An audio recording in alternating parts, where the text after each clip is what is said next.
We see him first as a young man, his hair not yet a caricature of itself, his eyes afire with a zeal that seems for an instant entirely real.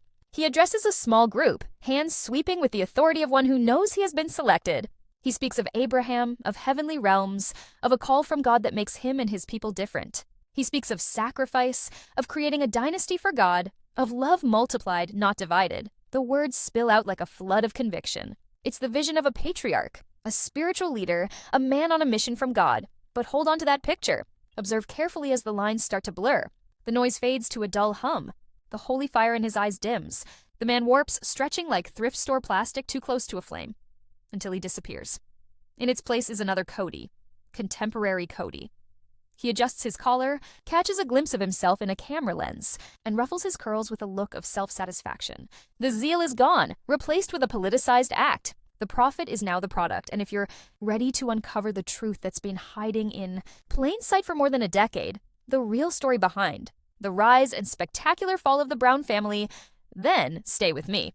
Because the story you've been sold is the greatest fiction of them all. Why now? Why introduce this after all these years? Because the last act of this long drama has started. With the shocking revelations of recent seasons, the mass departure of 3 wives, and the irrefutable breakdown of the family at Coyote Pass, the facade is finally shattered once and for all. We've all been observing the aftermath, but we've been getting the wrong questions. We're asking, why did the family fail? When the question should be, was it ever really a family? We're asking, where did the faith go? When the reality is, was faith ever present at all? These things aren't the reason the house fell. They're the evidence of a deceit that was conceived way before cameras ever started rolling. The cards didn't just fall apart. The wind blew hard enough to reveal the cards were blank to begin with. What if I were to tell you that all of what you knew about Cody Brown's commitment to plural marriage was a fabrication?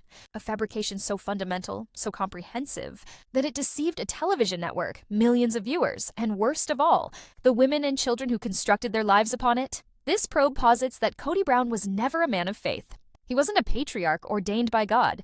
He was an opportunist in pursuit of the spotlight. He perceived polygamy as not a divine calling, but as a great gimmick, stunning, provocative, and made for TV. His ticket to gold. His flight from the one thing he dreaded most, mediocrity and oblivion. He made doctrine a disguise, religion a script, and his children and wives extras on the Cody Brown Show. Betrayal was not that Cody was a failure as a polygamist. The actual betrayal is that he never was. In order to appreciate the extent of this deception, we must begin where every great con starts, the timeline. Official stories, the ones groomed for public presentation, are clean and seamless. But the reality nearly always lies in the tangled, conflicting details below the surface. We're told a simple story. Cody and his 3 wives, Mary, Janelle, and Christine, were living a quiet, devout life in Lehi, Utah, when a television production company stumbled upon them. Supposedly, fame just knocked on their door. But our investigation has uncovered a very different sequence of events, a timeline anomaly that changes everything. Sources familiar with those early production talks paint the picture of not a modest family being discovered, but a driven man pitching a product. And that product was his family. By the mid to late 2000s, reality TV was red hot. Series like John and Kate Plus 8 had already established that non-traditional big families could be cash cows. The marketplace was salivating for the next big show. Cody Brown, a man who knew marketing and branding, working in ad sales, saw his chance. Accounts from the time indicate that Cody, aided by a friend, was busily putting together a pitch package. He wasn't waiting to be discovered. He was doing the calling, selling not his religion, but the spectacle of his religion. And here is where the timeline comes into play. The show's official narrative claims that Robin Sullivan, a young divorcee of 3 children, came into their lives through prayer and faith. Her romance with Cody being natural and unfolding as the dramatic centerpiece of Sister Wives' first season. It was the ideal hook for audiences. A new wife rocking the harmony of a settled family. But what if the order were reversed? What if the drama requirement of the TV show preceded, and Robin was just the answer? Insider reports have Cody's original pitch being met with lukewarm reception. A secure 16-year polygamous union? Intriguing, perhaps, but not a show. That was a one-time documentary at best. Conflict was what the networks desired. A story machine. Something they could set up to keep folks enthralled for decades. The word was plain: we require a catalyst. Step in Robin, young, pretty, mother of 3, with a life that wrote itself all but literally. To producers, she was ideal. A ready-made outsider, an audience surrogate through whom one could pose the questions people wanted answered, and an absolute source of conflict with the initial wives. She was not only a new spouse, she was television gold. The timeline we've pieced together suggests Cody's revelation that he was meant to marry Robin aligned almost exactly with the show's greenlight. Too neat to be coincidence. The truth? Cody didn't just find a new wife. He cast a new co-star. The courtship wasn't a spiritual journey. It was a screen test. And this pattern, manufacturing drama for the cameras, didn't stop with Robin's arrival. It became the family's way of life. Take the sudden, frantic move from Lehi, Utah to Las Vegas at the end of season 1. The official narrative claimed they fled persecution, that Cody, the brave patriarch, whisked his family away in the dead of night to escape looming prosecution for bigamy. It was sold as a harrowing escape, a pioneer story for modern times. Dramatic, compelling, the perfect season-ending cliffhanger. But was it true? Yes, the Browns' public visibility did prompt an investigation, but legal officials have time and again assured the threat was grossly exaggerated. Utah had long left consenting adult polygamists alone, unless there were indications of other crimes such as welfare fraud or abuse. The risk of jail time was 0 to 0, so the midnight raid, so the orchestrated tearful farewells. Because it was excellent television. From a producer's point of view, season 1 was done. Robin had become a part of the family. So, what do you do for season 2? You up the stakes. You bring on an outside villain.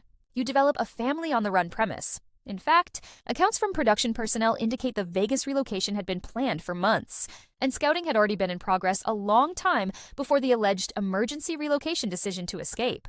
The melodrama wasn't improvised. It was staged. Cody wasn't a desperate patriarch rescuing his family. He was a willing lead performer, playing out his own staged crisis. He wasn't a patriarch guarding his family. He was a showrunner saving his show from a ratings decline. He sold their house, relocated his kids, and disrupted his wives' lives, not for safety but for the needs of a more powerful season 2 plot. Fame was not born of his faith. His faith was the tool he used to obtain fame, and his family's well-being came second to the needs of the show. This pattern, personal crises aligning perfectly with television production schedules, is no coincidence. It's the first and perhaps most damning proof that for Cody Brown, the camera always mattered more than the calling. If the timeline is the skeleton of this case, then the family's own words, captured forever on film, are the flesh and blood. Which brings us to Exhibit B, the forgotten clip. Deep within the Sister Wives archives are myriad moments that, when reviewed, transition from wholesome family exchange to premeditated showmanship. One of the most telling involves the family's early commitment ceremony. It was supposed to be their bold decree to the world, a statement of their purpose and their religiosity. Cody addresses his 4 wives and makes a speech which might have been expressing the essence of their spiritual union. But pay attention. He's not like a prophet. He speaks like a marketing executive. I wanted to be the hero of my own story, he says. That is not the vocabulary of a servant of God. It's vocabulary of a man scripting his own life. He talks about their message, their platform, and the brand of the Brown family. He couches polygamy not as a religious doctrine, but as a product that requires positive spin. Even in crafting their family mission statement, a task that should be profoundly spiritual, Cody fixates on optics. How will this appear? How will it be received? He is not worried about God's opinion, but the public's. Now contrast his tone with his wives. Christine testifies in raw, emotional faith about the promise of an afterlife kingdom and being reunited with her children. Janelle testifies in quiet, intellectual certainty about her values. Even Mary, reserved herself, grounds her words in heritage and religious identity. They use the language of religion. Cody uses the language of celebrity. He is the head of Brown Family, Inc., with no interest in souls, only image. There is another brief but instructive exchange from the same period. The family is considering a potential public appearance, a talk or interview. Christine is hesitant, fearing the strain on the kids.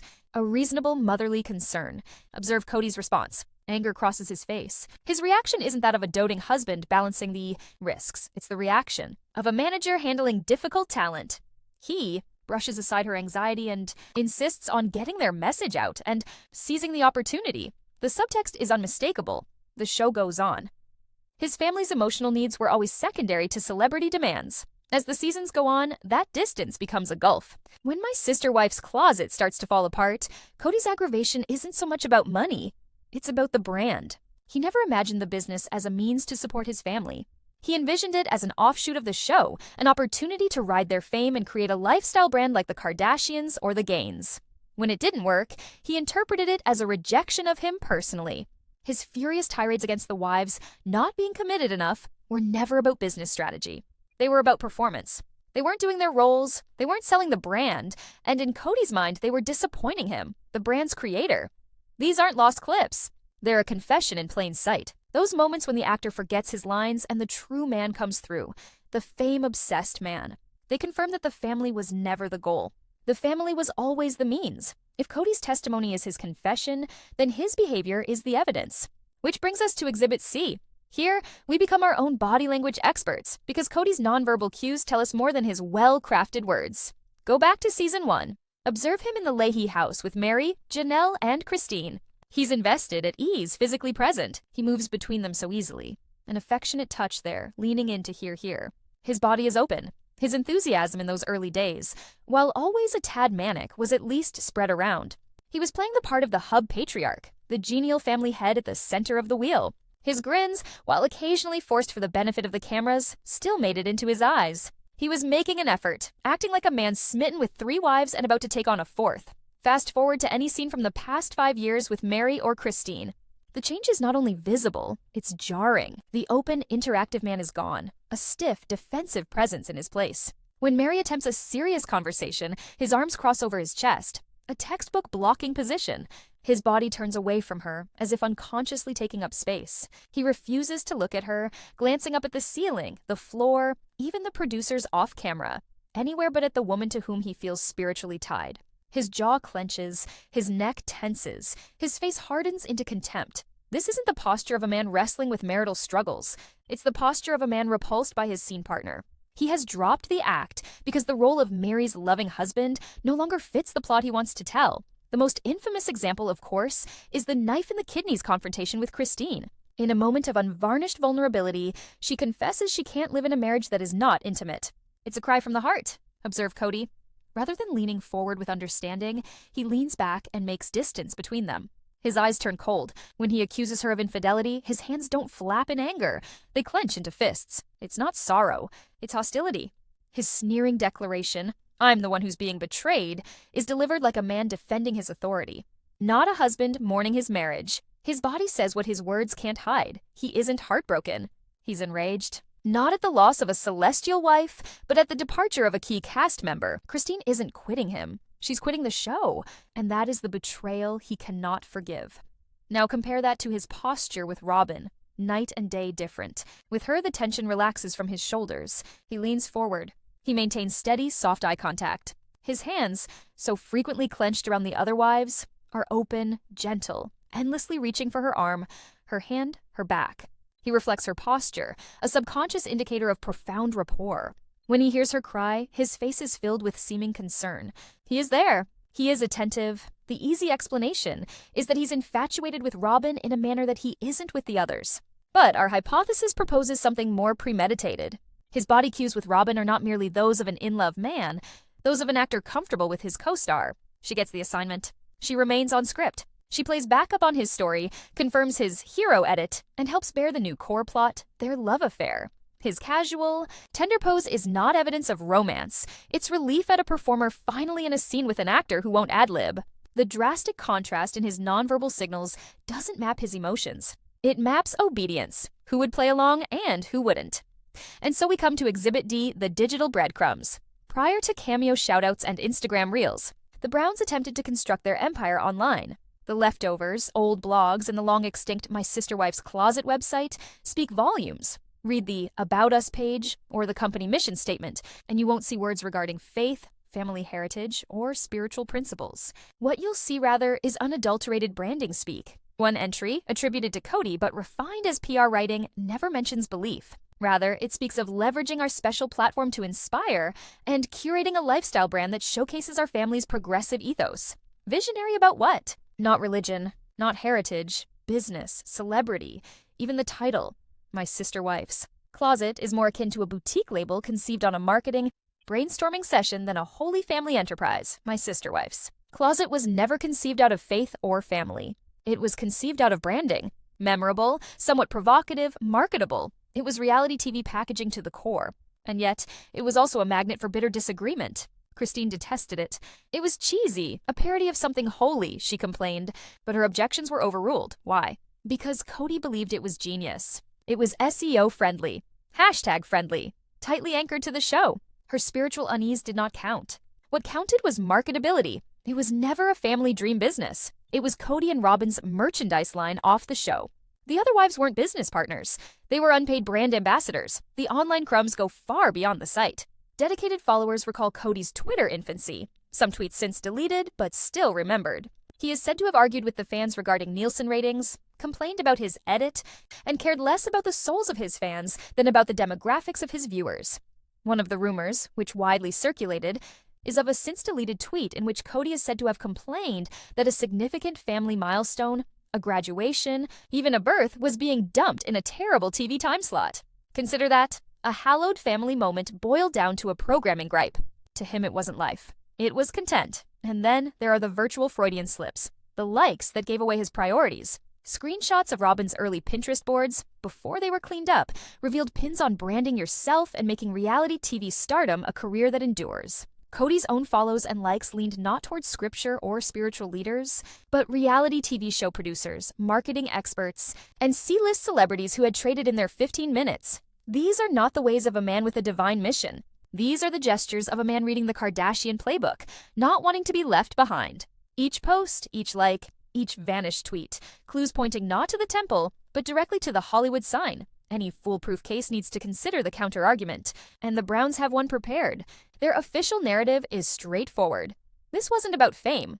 It was a crisis of faith. Cody didn't change, they contend, the wives did. Christine grew resentful. Janelle grew too self-sufficient. And Mary committed the ultimate sin with her catfishing debacle.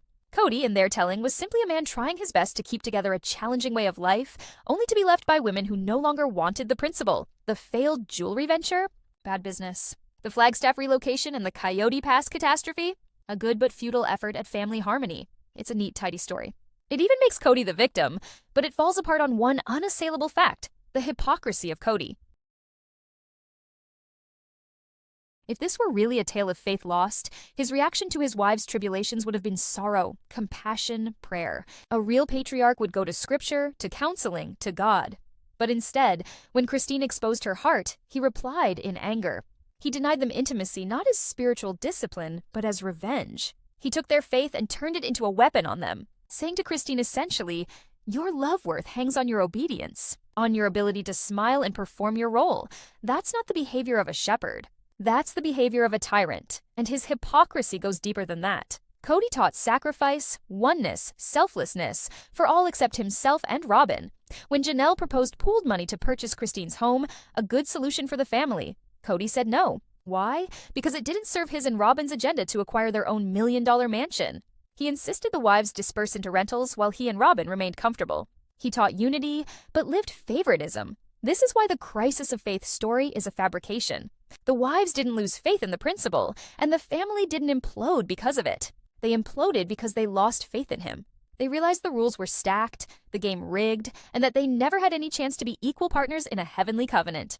They were secondary characters in a script that Cody and Robin were starring in, and when they refused to continue playing their parts, he wrote them out, which leads us to Cody's greatest hypocrisy, his notorious COVID protocols. Not as health policy, but as a study in control. The wiping of mail, the removal of clothing, the strict social distancing edicts, presented as righteous acts of a responsible patriarch safeguarding his family. At face value, Cody's edicts appeared to be leadership. In practice, they were a test of loyalty, and the only acceptable reply was blind obedience. These policies were never a barrier to the virus. They were a weapon, a means to cut through connections between wives and children, with Cody as the only gatekeeper to love and access. The contradictions were glaring. Janelle, pragmatic as always, noted that her grown sons must work. A good leader would have looked for compromise, meeting practical needs and safety. Cody provided none. He gave ultimatums: obey me perfectly or be cut off. Christine flew in for Isabel's extensive surgery, a surgery Cody himself did not show up to, citing his own protocols as the reason.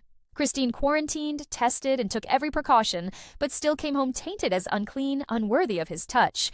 Robin's nanny, on the other hand, came and went at will, destroying the very protocols Cody used to punish his other wives. Janelle's working sons were a threat. Robin's nanny was not. It was never health. It was power. It was establishing a line.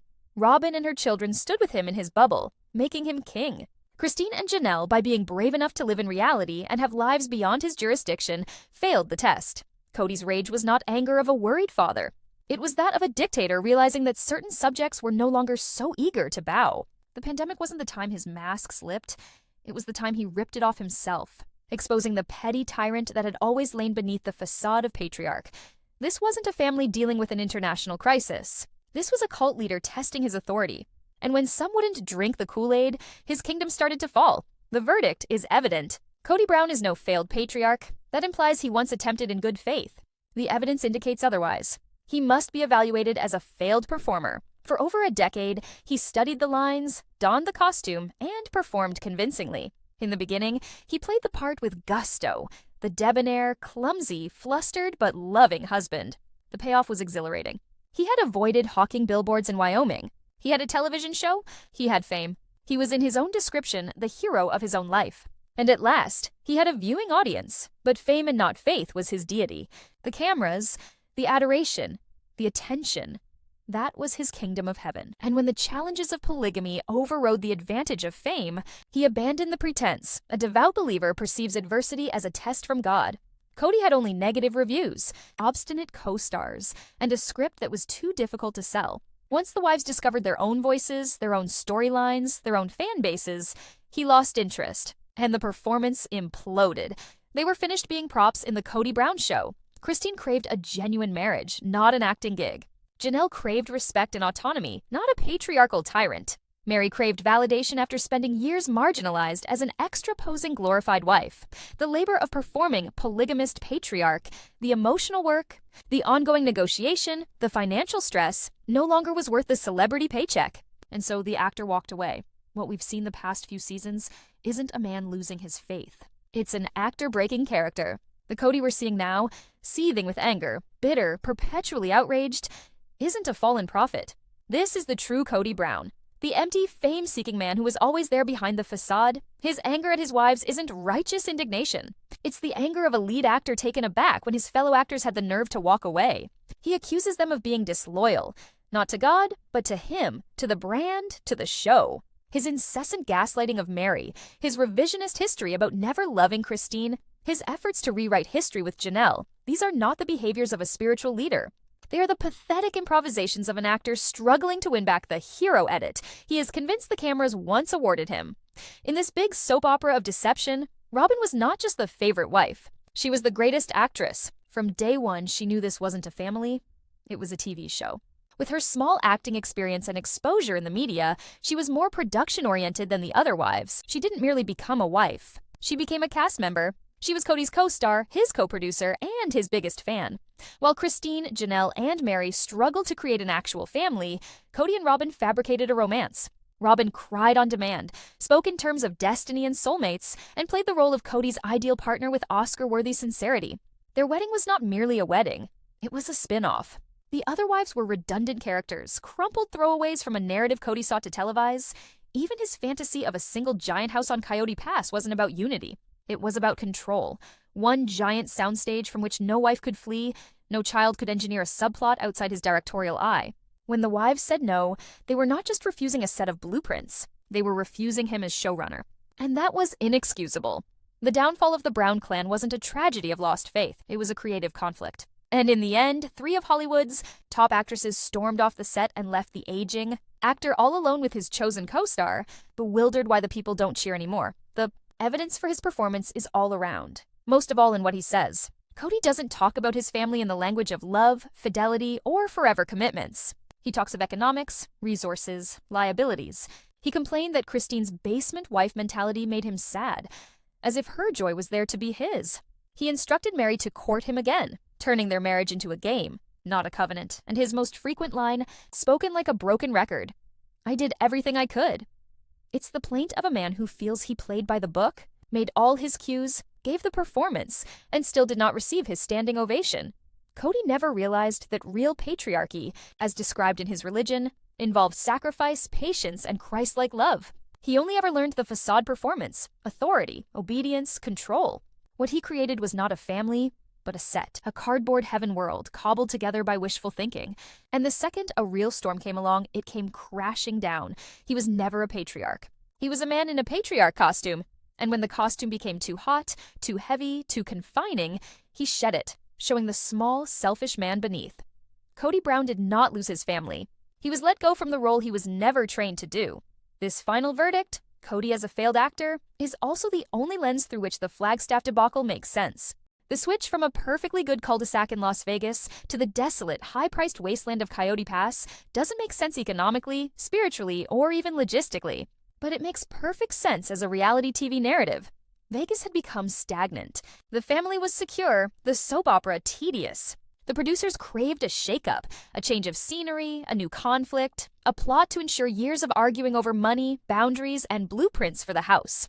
And Cody, the self-styled showrunner of his existence, seized the opportunity. He did not relocate into faith or culture.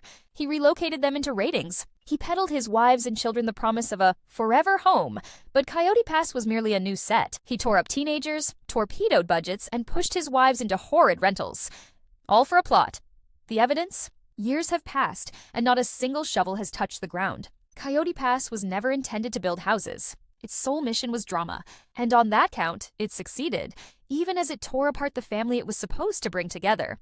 The vacant land remains today as a monument, not to a dash dream, but to a successful television pitch. And now the curtain is down.